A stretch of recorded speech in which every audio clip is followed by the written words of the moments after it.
Greetings, I am V3D1, and welcome back to Leave It to VACCI. In this episode, more Commando droids are deployed onto the island in an attempt to finish the assault rifle eliminations challenge before the rest of the competitors. So without further ado, let us begin. I don't suppose I have to tell you what I'm going for, since V3D1 already has, and it's been the same for a while now. Therefore, I will only discuss the tactics I use. Starting off, I marked the Ranger Tower in Weeping Woods as my designated landing site, and dove towards it directly. As it will take a while to get there, I have some news for you. This will be the last time for a while that you see us, as on the 9th of February, testing on the V2 Infiltrator Droids will be completed, and as of the time this was recorded, it was the 5th. So, 4 days from then, more accurately, the very next episode, will feature them instead. So, if you were tired of hearing our voice, take comfort in knowing that she sounds very different. After having landed at the Ranger Tower and running off an opponent, I went to search the chest, getting from it a green tactical shotgun, gold buzz, a med kit, stone, and shells. I ran the fox lady off from the top, but she was still beneath me at a lower part of the tower, splashing herself with chud splashes, and likely preparing herself for round 2. Little did she know that I was built for combat, and programmed to root out any enemy V2 deems a threat, so once I pinpointed the fox lady, she was toast. After having taken her out, I move on with the rest of the round. It's honestly a shame that I didn't have an assault rifle, as that would have made progress on the mission at hand, but I digress. I'm now grabbing some ammunition from this greenhouse, and once I go around to the main entrance to search the house for the aforementioned assault rifle. I didn't find anything in the living room and kitchen, so I went to the back right door, and searched that room. After not finding anything in the bathroom, I went onwards towards the bedroom. Aside from the bathroom, however, this house's privacy was abysmal. There was no full wall nor door dividing the living room from the bedroom, and there was a window with no curtains nor shades over the bed. Whoever lived there had better have invested in pajamas or a nightgown, because any old creep in the woods could just peek in, and unless they looked in that direction, they'd be none the wiser. After being denied an assault rifle yet again, I then searched the bridge. It's at this point that I finally found an assault rifle of any kind, more specifically, a heavy assault rifle. As much as I preferred the faster firing rate of a normal assault rifle, I could still pick this one up, because there's not too much of a difference, and it's still a powerful weapon anyway. With the heavy assault rifle now in hand, now I was ready to make a true start to my mission. Now I was searching for opponents or the aforementioned faster assault rifle, whichever came first. There was a green glow in the distance, so I decided to investigate. My investigation rewarded me with a full stack of 6 small shield potions. After a short debate, I decided to enter the main cabin, and searched it for my next opponent or for better weapons, more ammo, medical supplies, and building materials. The main priority was either a more powerful heavy assault rifle, or a normal assault rifle of any rarity, in ascending order of importance, and it is in this room that I found the assault rifle I was looking for. As I said before, the heavy assault rifle is powerful, and 1.5 rounds slower than the assault rifle, but I preferred that 1.5 rounds faster firing rate from the assault rifle, so I exchanged the two. Now the owner or owners of this suite had 2 grey heavy assault rifles instead of just one, and a green tactical shotgun instead of a gold lever action shotgun. After having searched this chest, I restored my shields with small shield potions and the shield potion that left the chest. In order to be 100% prepared, I would need to use a med kit, as since the fight against the fox lady, my system integrity was at 76%, which is not the worst. Not enough to have self-preservation alarms going off in my heads-up display anyway. As I said before, now I'm searching for more opponents, ammo, and building materials. I can't possibly be searching for a med kit when I've already got 2 in my inventory. If I was, I had a short in my hard drive, because I had 2 med kits to the right of my submachine gun. Anyway, I searched this chest behind the plant, and refilled the small shield potions I used when I got the shield potion, as well as some medium bullets, and metal. After that, I was about to climb back up to the second floor, but I decided to search the ammo box before I committed to the climb. After I had, it was back up the stairs for me. I then decided to search the second floor as thoroughly as I had the third. It appears that, aside from my brief trip to the first floor, I was doing a thorough search from top to bottom. A sound strategy on paper, but since I've been deployed dozens of rounds since, the data from all of them meld together, until I pick the data of each individual round apart and review them directly. In other words, as the humans say, I don't remember whether my search bore fruit. And now, I'm finally repairing my systems with the medkit. As I said before, no self-preservation alarms or alerts were going off in my heads-up display, so there was no real rush. I merely had time outside of my many searches to apply the medkit at that exact moment. Once I finished repairing my systems, I waited patiently for my next opponent. For those of you who hate this strategy, bear in mind different loopers play in different ways. You may be aggressive and be able to build a gigantic tower in order to snipe your opponent, but not everyone has that type of skill or motivation. Others, like the members of the Confederacy of Independent Droids, and the other competitors of the Score War, prefer to ambush their opponents, either from bushes, already built structures like this cabin, or from swiftly built cottages. Outside of that,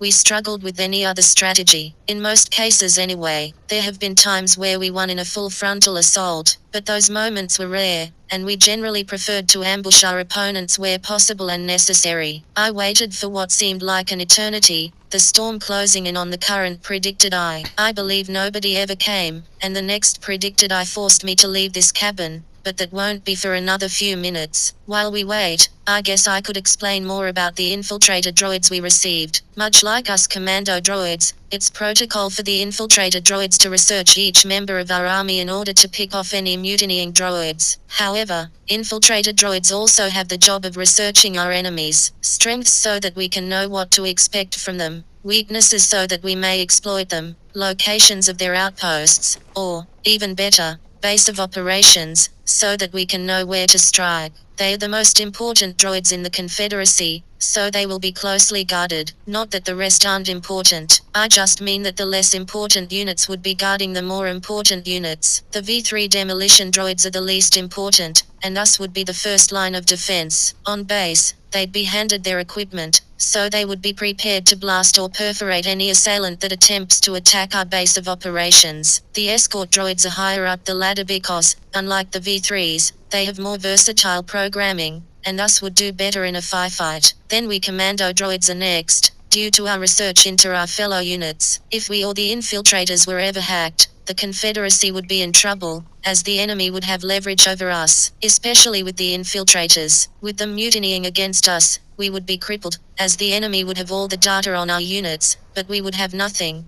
and indeed could gain nothing, if they hacked all 50 at once. Then comes our supreme leader, V2C1. She has the most experience, the most versatile programming, and has researched into every single unit in the Confederacy. If she were the one to be hacked, we would be beyond crippled. It would take nothing short of a miracle to make a comeback in that level of crisis. While I was talking, I started moving to the next predicted eye. This would take me to the desert, the site of my final showdown in this match, and I know that is slightly spoiling what happens, but I'm not going to elaborate further until I get to that point. All I will say on the matter is that I still have 5 minutes and 13 seconds left in this clip. I investigated the gunshots behind me, as it was my mission to eliminate opponents after all, and I was going to do as much as I could in the time I had left. I continued to search for my opponent, readying my assault rifle for whatever opponent comes at me next. However, I turned back towards the desert, and started making my way away from the storm, since there was only 1 minute before it started moving again. If I could help it, I would not be eliminated by the storm. To do so was considered a disgrace within the Confederacy, even though, if you didn't have a choice, then V2 was understanding where it came to getting eliminated by the storm. Just a little bit past that hill ahead, and I'll arrive at the desert. The 0 point is also up ahead, giving off a beautiful light show. Or, at least, it would have been beautiful for a human. I don't mean anything by that except that we battle droids don't have true emotions. Aside from a few traits related to our directive programmed into our AI, we're just machines. At this point, I've entered the desert, and nearly, the next predicted eye of the storm. As I made my way fully into the next predicted eye, I spotted some shells next to a much weaker lever-action shotgun, the shells of which I collected, the shotgun of which I left behind. I then made my way deeper into the next predicted eye, remembering that some loopers liked running to a certain part of the desert, under the 0 point, more specifically, and dance as though they'd lost their minds. I'm not sure what they think will happen with such a ritual, but if it's an escape plan,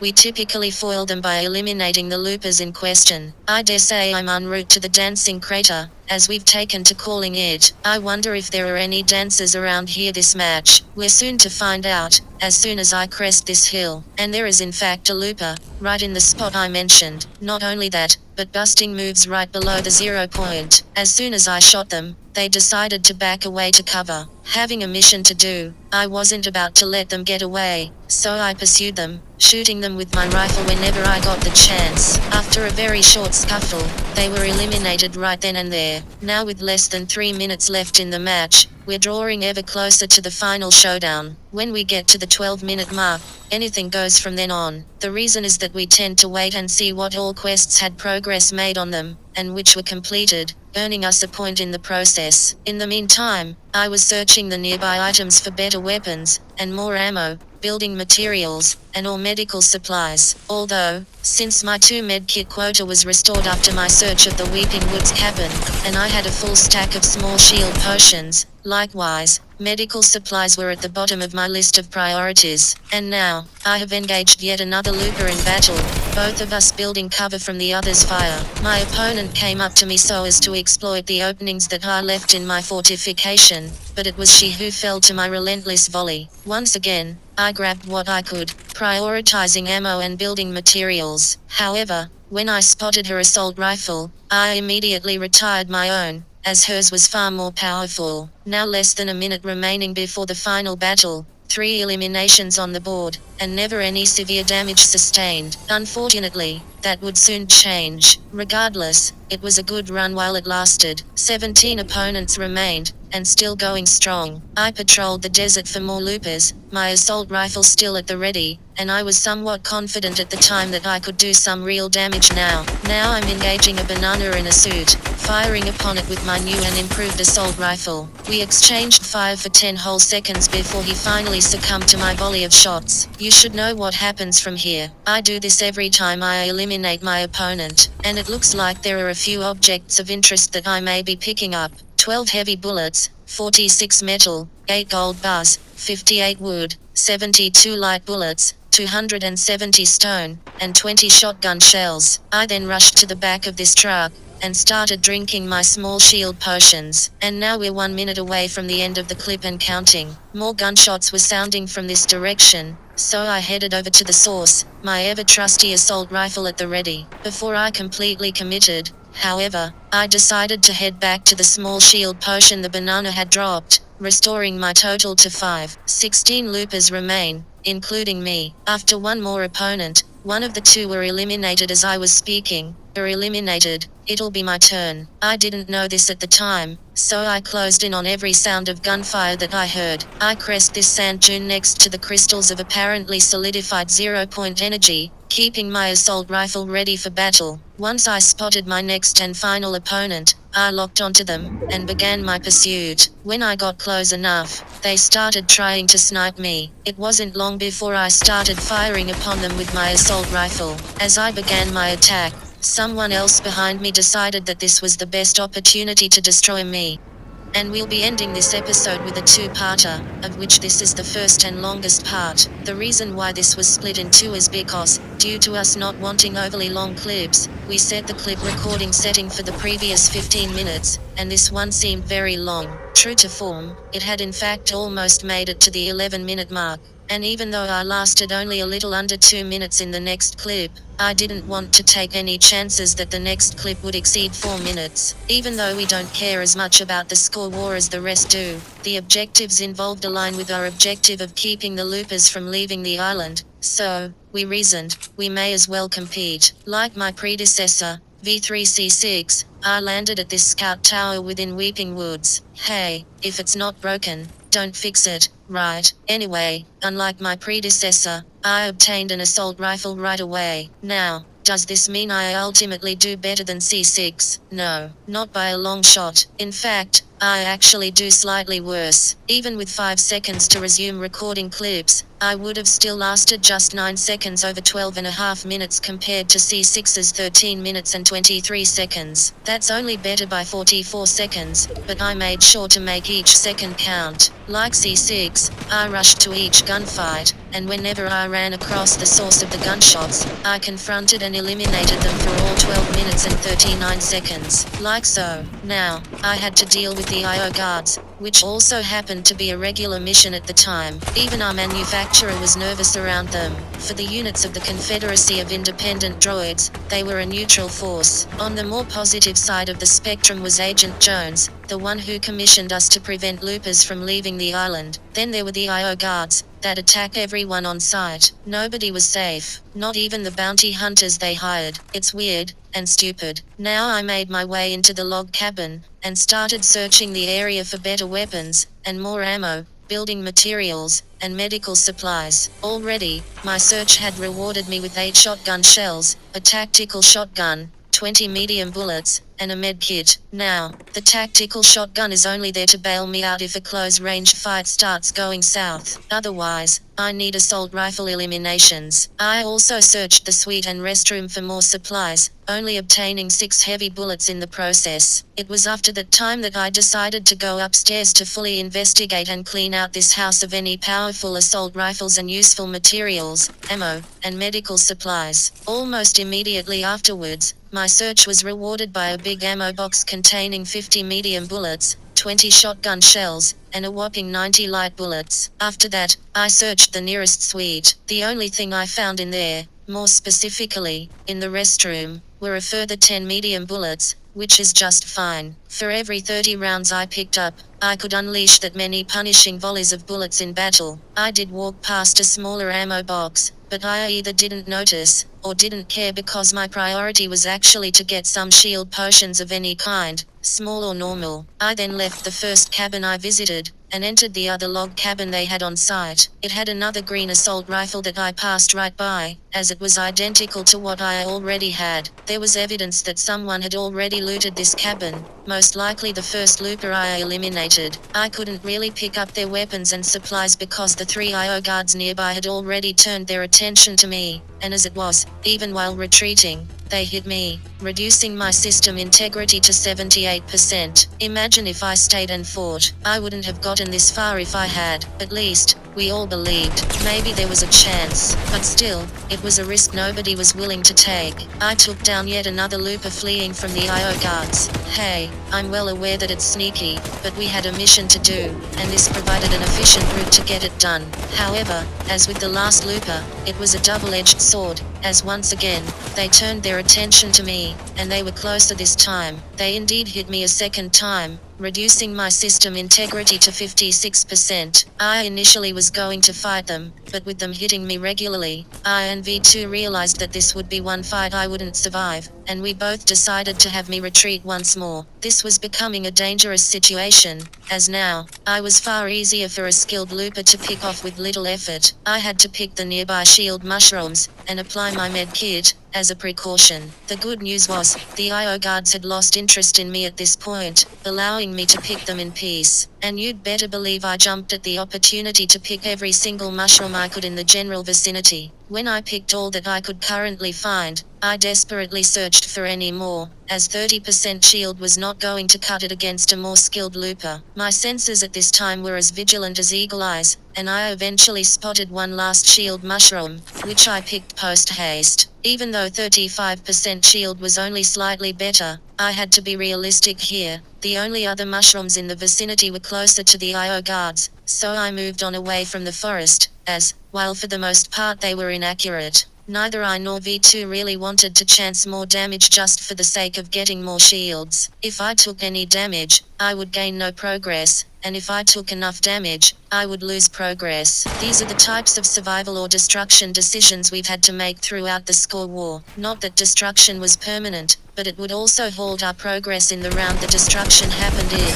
and as we were already on the clock, time was too precious for us to waste on risk-taking. Another elimination was just achieved, bringing this match's total up to 3. This was also my closest fight, as my system integrity dropped like a rock to 11%. Now my self-preservation systems kicked in at code red, urging me to repair my systems at my earliest opportunity. I picked up the ammo, then I headed onwards to Hunter's Haven. I checked the area around the tree for more shield mushrooms, or anything that could restore my bottomed out shield. Then I headed on into Hunter's Haven for the same reason. As soon as I'd entered the complex, I hid behind this tree on the wrong side, and started repairing my systems with the bandages, applying them until my system integrity reached 75%. Out of the 15 bandages I had, this took a grand total of 5. When I finished, I then moved on to my next destination. I opted not to take the stairs up to the upper level, walking around the underside of the second floor, and grabbing some gold bars in the process before entering the building from the bottom floor. As with the log cabins, I searched this building in Hunter's Haven for any supplies that would give me an edge in my next firefight. It wasn't long before I went upstairs to the second floor. I didn't the outside because that was the most direct route,